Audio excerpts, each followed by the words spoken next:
No, it's gonna go for it. Did he- We're back on Did he- items. Relax. It might not be cool, but. Secretary of that. Always deep down the line. We have a motion. Who made the motion? Bobby. This was on the amendment All right. to take the money. All right, Bruce, Yes. Lyons, Yes.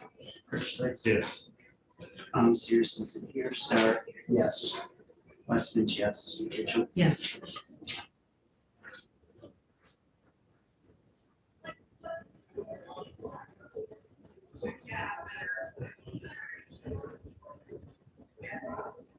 What's crazy, What's the motion? Who made the motion to move the bill? I'll do that. To move the bill favorably as amended. Bobby did. No, Bobby is on the, oh, He moved in. You want a second? To move the bill.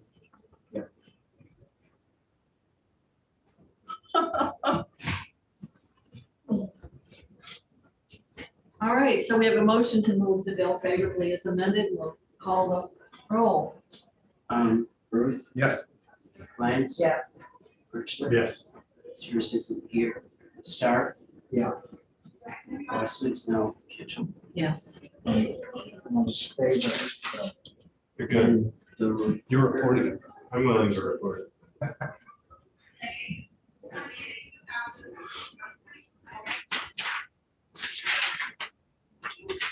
I He's gonna don't do the really. amendment. What? We need to. I really don't have a problem. Tim can do the amendment. If there's 16 people like there were running for either party. And you don't have machines for a little town like Belmont.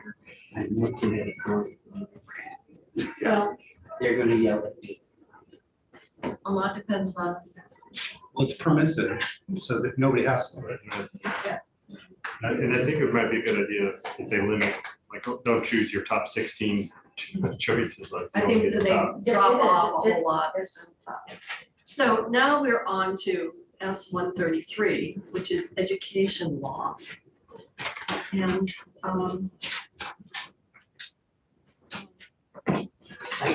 do we have, Elizabeth? Do you want me to come up to the table? Great. I just ask the question, you know, a lot of these communities have older machines that they just give the machines back.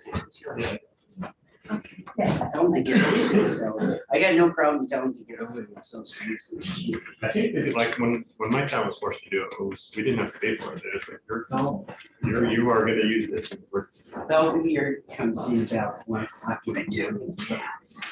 All right, so we have the last bill of the day, S-133, which is an education bill. And we're going to be looking at what we have for funding implications here. One is to do curriculum audit, creating a proficiency study committee, and appropriating $350,000 to the agency of this is a new one, tourism and marketing to promote Vermont secondary education, and a working group on the status of libraries. So, all, we're gonna move the money out. So you wanted to run through the appropriations that we're gonna probably remove? Sure, Beth St. James, Office of Legislative Counsel. There's actually only appropriations in 2 sections. Oh, good. So the first section is section 1, the curriculum audit. It does, yes, it does have an appropriation on page 2, line 9, subsection B of $200,000 for the agents from the general fund, for the Agency of Education to contract with an independent third party to conduct a curriculum audit. So you're looking at the bills introduced. Yes. I'm looking at draft 7.1. Well, it's a committee bill. It's a committee bill. Yes. Sorry. Okay, so instead it'd be the same. Yes, but my line, The line is lines one will be off, not helpful to you all, so I. But that's fine, so It's section 1. Yeah. Subsection B is the appropriation. Be under. And what is a curriculum audit? That is an excellent question that I cannot answer. My understanding is that there is in the education world, a science to looking at, this is based on what the Agency of Education testified to, that there is a process / science out there, organizations that do curriculum audits to look at courses that are offered and then the curriculum. How are the courses taught? What is the instruction, the materials used? I found something very interesting. I remember a former Secretary of Education saying that there were studies, because you always associated educational outcomes with socioeconomic, and in fact, there were some schools that had a high concentration of socioeconomically disadvantaged students, and they were outperforming the students, which ties into the quality of the instructor. And so it was kind of interesting that you could have a school where you had kids coming that were from households of limited income that were doing extremely well in terms of their educational accomplishments, even better than those from more affluent communities. But gets you into a different issue than curriculum. It's who delivers it. Wouldn't you think though the agency would Well, they, automatically do this? I don't know. I mean, so many Subject schools matter. actually have curriculum coordinators. So. Yes, this section started out as requiring the Agency of Education to look at all of the courses offered in every school in the state. And this was a recommendation. This language came from a recommendation from AOE to conduct a curriculum audit of targeted districts, supervisory unions, because in this state, curriculum are supposed to be coordinated across the whole supervisory union, which may be one school district or many. And so the curriculum audit would be at least four supervisory unions, all of which shall have a high percentage of students who are approved for free and reduced price school meals. I'm having a hard time figuring out, the word audit, I think, is kind of misleading because in an audit, you're trying to indicate whether money has gone as it should, are there bad practices, missing money, et cetera. Here, it's like they want to know what is being offered to the students. I'm not clear why we need $200,000. That is all available online. I don't know why AOE can't collect that information themselves. From the Well, district. It's a program audit, and they may be looking at program delivery. Well, the curriculum though. No, Yeah. it's curriculum and it's all isolated to the high percentage of students. So you wouldn't even have a comparison. I guess maybe it's trying to determine the extent to which students have unequal educational opportunities in terms of their coursework and choices and. Right, but I mean, if you gave me a week, I could look up the curriculum offerings at various schools and you could do, I don't know, $200,000 seems like a Oh, lot we're of gonna money. pull it out. Right, But I assume they're not just looking at like, I mean, they use the word curriculum, but I assume that they're like, okay, which specific books are the students asked to read? Like you couldn't get that from online. So it's like, what is the detailed syllabus of the classes? But what would What I that would get you? Because it's gonna be Yeah. local control. I Right. mean, in terms of. because we wouldn't be in a position, unless we wanted to mandate curriculum, we wouldn't be in a position to do anything about the That's what I information mean. that we get. So they're doing maybe a comparison with the independent schools. I mean, so They're they're just doing, required if there is. they're doing 4 targeted schools. But they're located within the union. And then the Like, you get the independent budget, we'll schools. give you $1 for this. So it would be, maybe they're looking at the 2 different types of schools at the same. No, I think they're No, just they- saying if the district has an independent school, they have to also be part of it. So if, for example, in St. Johnsbury. Yeah, I get that. It would include the academy.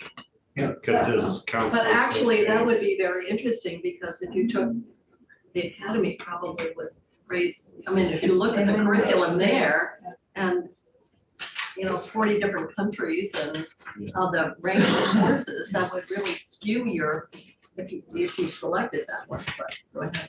Well, either we can just take the money and move on, but we could also either ask Council St. James if she knows what the committee was thinking about, or ask the committee. Like, what were they trying to do? So I'm sure you've heard Ledge Council say this a million times Yeah. to you, and I'm new to Ledge Council, so I feel uncomfortable saying this to you, but I can't speak to the committee's intent. I will point you to the first couple sentences in section 1. All Vermont children are entitled to substantially equal educational opportunities in order to better understand the breadth of course offerings and curriculum differences across the state, and then curriculum audit language. I will say there was discussion of if the committee understands that there is one school district that kind of has the gold star course offerings, then depending on what the results of a curriculum audit are of other school districts, seeking testimony from that gold star district. Out of the 4 that have this approved free and reduced lunch, because we're really targeting it to a subset of supervisory unions or supervisory districts. Right, and I think that the committees, again, I would encourage you to speak with the committee on their intent behind this, but there was discussion in committee of if we're going to ask for this curriculum audit, we need to understand what's out there, but if we already know that there's one gold star standard for course offerings in the state, we could bring them in and take testimony from them and know we just make that one phone call, and then compare that to the results of the audit. So just for my part, so there's money in section 1B, section 3, and then it's A in section, it's 12,200. But that was that 2022. Yes, that's all, that's money's already been appropriated. Okay, so that's, So you're amending 20. the section, Yes, what- so it's not a new appropriation. Not a new It's So existing. the 12 is, The 12 is what we did last year, Okay. apparently. and the other 2, so it's only 1B and section 3. Correct. And there's no per diems for the working, or for the, It was like It's not a new working group, it's an amendment to last year's working group, so the money's not new. It's neutral. no, but there's another, The proficiency-based learning study committee is all either state employees or They're already compensated. there is no per diem. So Philip, you made the motion to take the money out? I thought it was Bobby. Well, Are you making the audit contingent on the audit itself contingent on funding provided by Well, that's later later in the the? question. that we would mean be like don't do it if you don't have funding? or- Yeah. well, Why would we? Well, I would just pull the money out and let, if we put the money back in at the end, we do. Otherwise, AOE could. who has education in here in their budget? I You will make a recommendation, won't you? After you talk. I don't know that I will. I don't necessarily agree with this. Well, I'm not sure what it's going to lead to because school boards are going to control the courses Yeah, and the size of the budget. And even under Act 60, some of the towns that are so like Barry, their budgets are Make a so recommendation. low, and per pupil spending is so determined by local, unless we have a statewide curriculum, as you say. Maybe, can I suggest that we pull that section out, including the audit itself, and then have the money and the audit discussion? in the budget, we could do at a that. later date? But I'm assuming each agency could do it. Yeah. If I wanted to. Exactly. And Well, I don't see why not. the other thing that I get really suspicious of is these round numbers. Like every time we wanted to do a study, when I was chair of ed, it was $300,000, $200,000, $400,000. And it's like the money goes out and then typically it's UVM puts in for, lo and behold, $300,000. So I just don't see Can why they need that much money. I'd just say, I feel totally comfortable pulling the money in. The committee of jurisdiction and the policy committee put the language in around all of it. We'll We'll take the language and the appropriation. If we appropriate the 200, we'll put the language with it in the budget. okay, Do you want? That's what I understood the amendment That's a to good be. point. You know, that Okay. the language, if we decide to go forward, then we would do it in the budget and we would take this language and put it with it. I don't know. You know, who's the reporter? Oh, don't off the top of my head. I mean, that might be, before we take the whole thing out, might be helpful just to understand what the goal. Well, do they really want to have just the language, no appropriation, or Yeah. do they want us to do it all in the budget?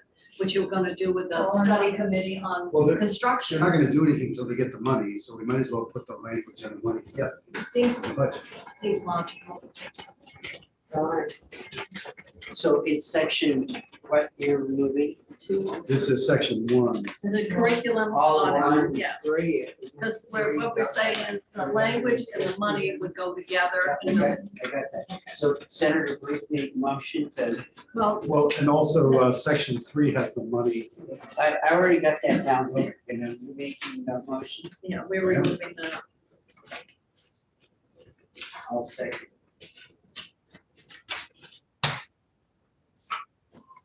further discussion on two. One is we're gonna just take it as a package, put it on our list for budget consideration. The audit, if we don't fund it, there's no purpose in having the language. Let you do it. And they could do it anyway. And then the 350, that's a new one to market, post-secondary education. So the comment that they could do it anyway, means if we leave it in, it's not funded, they'll do it anyway, I don't think they I will. don't think- you know. I think they'll. They could decide to do it without. We're trying to be friendly. If there's Well, such a that was my- compelling need, yeah, my then they question. should do it anyway. Yeah. But I don't think they would. It sounds like it was a compromise that they wanted the AOE to do a whole big thing, and AOE said like, we'll do 4, and it's gonna cost $200,000, knowing that appropriations would take all. All right, Ruth, Yes. Hines, Yes, Birchley, Yes. Sears isn't here, Sarah? Yeah. Westman, Jess, Kitchell, Yes. okay. Now I've got a motion to move the bill favorably as I'll amended. move it. Okay, seconded by Senator Ruth. Ruth, Yes. Hines, yes, Birchley, Yes. Star? Yeah. Westman, Jess, Kitchell, Yes. and reporter. Is Bill, well, can't report it because he's, Yeah, I'll be in the, well, No, no, next week. David will be back Friday. This Oh, he will won't be come to the floor till Friday. this one. Former chair of education. Who's that? Well, we also have Star, Oh, wow, competing former chairs. but you have education section. Yeah. Okay, Well, all I'll explain it to Brian. all I'll right. explain it to Brian. Thank you very Can I, much. can I ask a rookie question? And I understand you need an amendment for me. Who does it go to? Oh, 2 hands, I see 2 hands. Obviously not a rookie question, we don't know. Everything is done. Oh, send it to both. Okay, yeah, great. Tonight, you want that tonight? Does it matter? Well, is Senator Ruth taking it up? Or do you have to take up amendments? I don't know the. Yeah. Yeah, we can do it tomorrow, Yeah. I already have a long list of amendments. so we can do it tomorrow. Great, Okay. thank you all. All right, so Stephanie suggests we go back to 17, because I wanted to amend that bill. And so we're trying to make sure that, So it's on a, I don't know if you had a chance to, the last one. Yeah. I talked to Sheriff Marcoux out in the hallway, and the idea of the cap on how you can use the fund. So there's 2 versions of how you might get at it. One version, the first version, would actually amend the section 5 that's from the Senate GovOps Committee. And these percentages, from his point of view, would work. I don't know if, there are probably other sheriffs that might say that they don't work. It's gonna work better than what was there. And so what it would do is, it's the same cap in both, it's just how you would approach it in the bill. But you would allow a sheriff's salary to be 50% higher through this fund. And that is consistent with what we do with commissioners in Pay Act. We set a Pay Act amount, but they can be paid up to 150% of the Pay Act amount. From his point of view, what he does with staff, the 10% would work on an annual basis. He would be able to pay an additional 10% from the contract arrangement that he has with his employees. The question of is it a supplemental salary or another bonus? You know, I was trying to exclude the sort of funky, or not, the bonus Roth IRA type of very, because we're tying to the cap to the base salary of the employee. And so there's a little bit of cleanup work. The second way of doing it is just leaving 5 as it's drafted out of Senate GovOps, and then notwithstanding it for 2 calendar years. So that, because I don't know when their fiscal, in an individual sheriff's department fiscal year, they usually follow the same fiscal year as the state. But this is effective on passage, so it would be effective in 23. So Option 1 would be ongoing, and option 2 would be for a limited period of time, thinking that section 5 would be amended when you get the task force money report back. And so that's, I was trying to get at this sort of sunset idea that, I like the sunset. so that you wouldn't sunset, but Well, it would only be. the way you did it, Yeah. That was, because I just feel like one, it's the committee of jurisdiction issue, and this, that they have this whole study to really go right at this. So they're just gonna, you know, they could change it when they work at it, when they get the report back, but I think it's just better practice to say it's a temporary thing to deal with this transition. And you know, so the 50% on the sheriff's salary would bring them up to, you know, 140 something, potentially, and that would be probably, you know, if we're integrating other sheriffs that we're taking more than Well, I that. certainly don't want to do something that would end up with a very substantial compensation reduction for our most senior and frankly, our most respected sheriffs. So it seems like option 2 has the advantage of tying into the study and getting to the conversation we're having. Are we getting ahead of? I will say, Sheriff Buckley prefers it being in the more permanent section of it. I of course he does, and, you know, I'll speak as his salary. I do recognize that when the report comes back, we'll have a discussion. And if that would give more comfortable in Governor Ops and save us from the knockdown, drag out on the floor, I think this moves in a direction. Which section, Rich? The number 2. Number because 2. you know, I think it's a powerful argument to talk about the report coming back. And the other changes around the education and we getting them. So I told Tim about that we would add into the task force, you know, what should be the required mandatory training of a new sheriff, and if there should be mandatory training on a periodic basis for sheriffs. And he was looking at, that would be like management training and not necessarily law enforcement training, which comes with it. If they're going to be a certified law enforcement officer, that's already set. And so this is what will go into this larger amendment. So yeah, you'd have the amendment that would take out the $51 an hour. You would leave section 5 as it is. You would add the amendment on the training into the task force, and then you would add this section 12. And it probably needs a little bit of work. You just strike $51 or? No, we were gonna leave the first sentence in that section and strike the rest of it. That was the CPI and the 51. right. The first sentence is we're going to do a statewide contract. I have a question, as I'm reading section 12, I'm just looking at it in so I'm not sure that the sentence is a Sentence. The beginning, notwithstanding Yeah, In calendar years, a sheriff may use funds derived from contract administrative overhead fees to make supplement salary payments shall be limited to not more. yeah. Yeah, I don't understand what you just said. It needs to be edited. Yes, it does. That's all, just an edit. All right. I was trying to understand what. We didn't move that bill, did we? No, it's still, you No, So we you were waiting for this The full construct. So they'll do it tomorrow. Yeah, we can do it tomorrow. But I Now that, I would feel uncomfortable to vote before I sit what circumstance and chance. Yeah, we can send it. Just look at it. No, he's here tomorrow, right? He's- He's out of commission. Oh, that's right. he's having surgery. I think at this point, we've finished our testimony, and I'm gonna go adjourn for today and go offline.